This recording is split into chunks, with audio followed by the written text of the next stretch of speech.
അനുഗ്രഹമുണ്ടാകും. അപ്പോൾ നമുക്ക് ഇന്ന് 23-ാമത്തെ ശ്ലോകം നോക്കാം. ശ്ലോകം 23.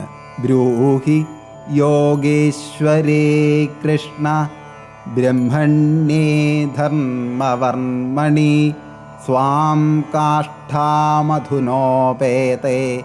ധർമ്മ കം ശരണം ഗദാ. ഒന്നുകൂടി നോക്കാം. ബ്രൂഹി യോഗേശ്വരേ കൃഷ്ണ ബ്രഹ്മണ്യേ ധർമ്മവർമ്മണി സ്വാം കാഷ്ഠാമധുനോപേതേ ധർമ്മ കം ശരണം ഗദാ. ഇനി നമുക്ക് ഈ ശ്ലോകത്തിൻ്റെ അന്വയം നോക്കാം. യോഗേശ്വരേ ബ്രഹ്മണ്യേ ധർമ്മവർമ്മണി കൃഷ്ണേ സ്വാം കാഷ്ഠാം അധുനാ ഉപേതേ ധർമ്മ കം ശരണം ഗദഃ ബ്രൂഹി. ഒന്നുകൂടി നോക്കാം. യോഗേശ്വര